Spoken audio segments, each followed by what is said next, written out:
मुख्यमंत्री महोदयांचं निवेदन. माननीय अध्यक्ष महोदय, आपल्याला कल्पना आहे की भारताच्या संविधानामध्ये डायरेक्टिव्ह प्रिन्सिपल्स ऑफ स्टेट पॉलिसीमध्ये प्रत्येक राज्याने युनिफॉर्म सिव्हिल कोड तयार करावा अशा प्रकारचे डायरेक्टिव्ह भारताच्या संविधानाने दिलेले आहेत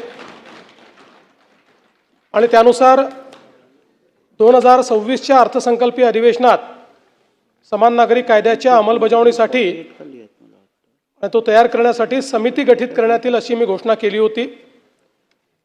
त्या अनुषंगाने राज्य शासनामार्फत सर्वोच्च न्यायालयाच्या निवृत्त न्यायाधीश न्यायमूर्ती श्रीमती रंजना देसाई यांच्या अध्यक्षतेखाली 7 जणांची समिती गठीत करण्यात येत आहे. समितीची रचना खालीलप्रमाणे आहे.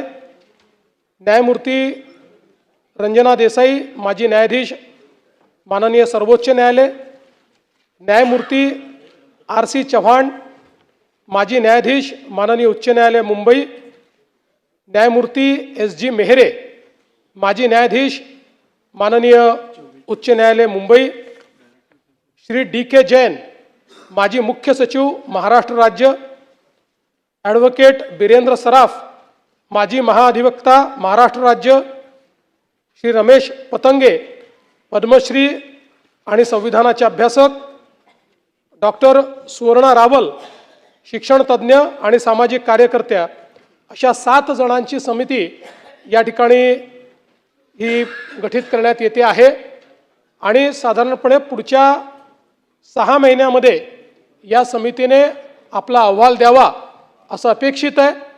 आमचा प्रयत्न असेल की अशा प्रकारचा अहवाल घेऊन आपलं जे